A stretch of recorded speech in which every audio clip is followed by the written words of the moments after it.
अस्सलाम वालेकुम everyone, I hope आप सभी अच्छे होंगे। इस वीडियो में हम बात करेंगे क्रिप्टो करेंसी के बारे में। अभी रिसेंटली मैंने एक वीडियो अपलोड करी है कि क्रिप्टो करेंसी क्या होता है। काफी डिटेल में मैंने क्रिप्टो करेंसी को समझाया है उस वीडियो में। आपको अगर कोई कंफ्यूजन है या कैसे इन्वेस्ट करना है, ये सारी चीजें जाननी है तो उस वीडियो को आप देख लेना एक बार। चलिए, इस वीडियो में हम बात करेंगे कि क्रिप्टो करेंसी हराम है या हलाल है।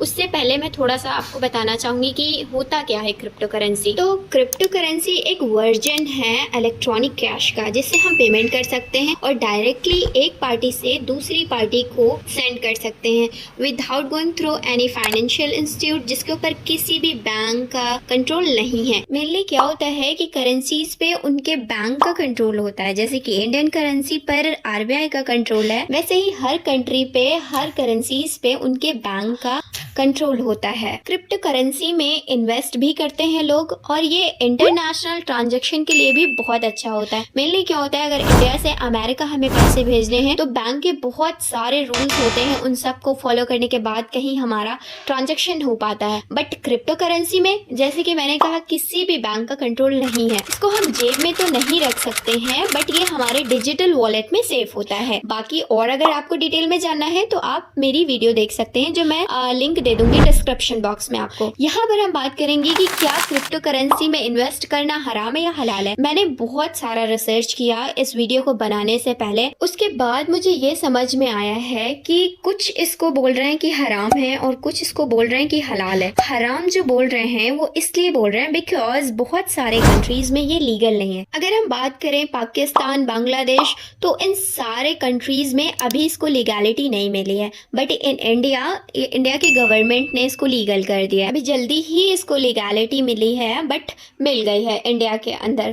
तो इसलिए इसको लोग ज्यादातर हराम बोलते हैं कि क्योंकि इसमें ना हाई रिस्क बहुत ज्यादा है। आप खुद रिस्पॉन्सिबल होंगे अगर आपके साथ कोई फ्रॉड होता है। आपके तरफ से गवर्नमेंट कोई भी एक्शन नहीं लेगी। उन प्रोजेक्ट्स पर करिए जो वाकई में एस्टेब्लिश्ड हैं, वेल एस्टेब्लिश्ड हैं और अच्छे प्रोजेक्ट्स हैं। आप उनमें इन्वेस्ट करो। तो मतलब कि यहाँ पर रिस्की है, ठीक है, even in Bangladesh and Pakistan, but in India now it's legal. इसलिए जो कुछ स्कॉलर्स हैं हमारे इस्लामिक, वो मना करते हैं क्योंकि इसमें हाई रिस्क बहुत है। अगर आपके साथ कहीं फ्रॉड हो जाता है, अल्लाह ना करे, बट अगर हो जाता है, आप किसी रॉन्ग प्रोजेक्ट में इन्वेस्ट कर देते हो, और स्पेशली ऐसी चीज़ों में फ्रॉड लोग बहुत सारे होते हैं और आपको नहीं पता चला, आपने एक गलत जगह इन्वेस्ट कर दिया, उसकी वजह से बहुत सारे लोग सुसाइड वगैरह कर लेते हैं। दैट्स वाई ज़्यादातर स्कॉलर्स जो बोलते हैं वो कहते हैं कि मतलब कि ये हराम है। बट मैंने ना जब बहुत ही ज़्यादा रिसर्च किया तो जो मॉडर्न स्कॉलर्स हैं, मैं जिनको फॉलो करती हूँ, लाइक मुफ्ती मैंक, तो मैंने जब उनका वीडियो देखा तो मुझे पता चला कि नहीं, बिटकॉइन हलाल है। बल्कि मुफ्ती मैंक ने तो फ्यूचर भी बता दिया है इसको। आप ये कुछ वीडियोस देखिए तो आपको अच्छे से समझ में आएगा। He told us a while back, Bitcoin, we bit our fingers, didn't we? You know why they call it Bitcoin? It bit all of us, subhanallah. I was bitten too, by the way. That doesn't make it haram. That's another ruling all on its own. But we were bitten, mashallah. Those into crypto, it's the future. Allah bless you. I hope you got that little message, okay? आप कारोबार जहां invest कर रहे हैं ना, वहां पे physically वो कारोबार होता हो तो उसका प्रॉफिट आप लें डिविडेंड के तौर पे, कोई इतराज नहीं, बशर्ते कि वो हलाल चीज का कारोबार हो और धोखा उसमें ना हो। यानी आप शेयर्स खरीद लेते हैं पेट्रोलियम के, सोना खरीद लेते हैं, उसकी कीमत चढ़ जाती है तो हलाल है, कौन इसे हराम कहता है? थ्योरेटिकली नहीं, प्रैक्टिकली वो हो रहा हो, वो कंपनियां रजिस्टर्ड हो, कारोबार करती हो। जैसे लेके आजकल काफी कारोबार है बिटकॉइन में और इसमें इन्वेस्ट करते हैं, उसका रेट ऊपर। हाँ तो ठीक है ना, तो ये राम नहीं। क्यों राम होगा?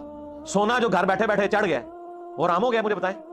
मेरी शादी के वक्त 15 या 20 हजार रुपए तोला था, आज वो 1.5 लाख तोला हो गया, तो राम हो गया बैठे बैठे जी? बगैर मेहनत के कमाई राम है, तो साहबा कराम फिर क्या राम खाते रहे? उन्होंने तो जमीनें किराए पे दी थी, यहूदी मेहनत करते थे, वो घर बैठ के खाते थे। स्लीपिंग पार्टनर होना कोई ऐसा मसला नहीं है, मुदारबा है, मुशारका है, इन्वेस्टमेंट तो है ना आपकी, खुद ब खुद कोई कीमत बढ़ गई है। आपने प्लाट लिया डीएचए में 80 लाख का, साल बाद हो गया 1.5 करोड़ का, तो आराम हो गया? एक ही साइंस है। ये डेली बेसिस पे जो कमाई आ रही है सूद के जुमरे में नहीं आ रही। कमाई तो कारोबार से आ रही होगी ना, फिक्स होगी तो फिर आराम। क्रिप्टो करेंसी हलाल है या हराम? देखिए, करेंसी के तौर पे तो उसमें कोई इख्तलाफ नहीं है, लेकिन ये जो बाकी चीजें उसके साथ गरर वाली, धोखे वाली जुड़ जाती हैं। जिस तरह पाकिस्तान में तो पाबंदी लगाई हुई है, अभी तक तो इजाजत नहीं मिली है, तो वैसे आपने अपने तौर पे करना है तो बाकी करेंसियों की तरह एक करेंसी है। करेंसी होने में कोई इख्तलाफ नहीं है। जो बाकी चीजें हैं ना, जो पैसे लोगों के डूब जाते हैं और पीछे गारंटी वाला मामला भी नहीं होता, कई एक चीजें सामने आई हैं, उस एतबार से अगर आप कॉन्फिडेंट हैं इस मामले में तो आप जरूर करें। किसने आपको मना किया? तो अकॉर्डिंग टू मुफ्ती बैंक और जो भी हमारे स्कॉलर्स हैं, तो उनका तो मतलब इसी तरफ इशारा है कि कोई इशू नहीं है अगर हम क्रिप्टो करेंसी में इन्वेस्ट करते हैं। और मेरा भी यही मशवरा है स्पेशली मुस्लिम कम्युनिटी को कि वो इन्वेस्ट करें और अच्छे से रिसर्च करने के बाद क्रिप्टो करेंसी की तरफ ज़रूर जाएं। हमें इसके बारे में अच्छे से रिसर्च करना चाहिए और क्रिप्टो वर्ड को हमें समझना चाहिए और फिर उसमें वर्क करना चाहिए, इन्वेस्ट करना चाहिए, क्योंकि ये हराम नहीं है, हलाल है। तो देखिए यहाँ तक तो आपको क्लियर हो ही गया है कि क्रिप्टो करेंसी हलाल है या हराम है। अब अगर आप क्रिप्टो करेंसी में इन्वेस्ट करना चाहते हैं तो उसके लिए पहले आपके पास पैसे होने चाहिए, तभी तो आप कॉइन्स खरीदेंगे। अब जब मैंने सोचा था क्रिप्टो में इन्वेस्ट करने के लिए तो मेरे पास पैसे नहीं थे, तो फिर मैंने क्रिप्टो के लिए मतलब क्रिप्टो में इन्वेस्ट करने के लिए मैंने पहले एक अर्निंग अपॉर्चुनिटी ढूंढी, क्योंकि स्पेशली मुझे पेरेंट्स से पैसे लेना बिल्कुल भी पसंद नहीं है।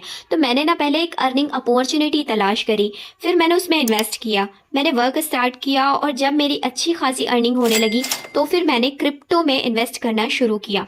तो मैं उस अपॉर्चुनिटी को आपको बता सकती हूँ। अगर आपको जानना है उस अपॉर्चुनिटी के बारे में तो आपको मेरा नंबर डिस्क्रिप्शन बॉक्स में मिल जाएगा, आप मुझे व्हाट्सएप पे मैसेज कर सकते हैं, वहाँ से मैं आपको सारी डिटेल प्रोवाइड कर दूंगी और आप अपनी टाइम फ्लैक्सिबिलिटी के साथ साथ वर्क को कर सकते हैं एंड कभी भी कर सकते हैं। So if you are interested then only message me on WhatsApp. Thank you so much. फिर से मिलेंगे।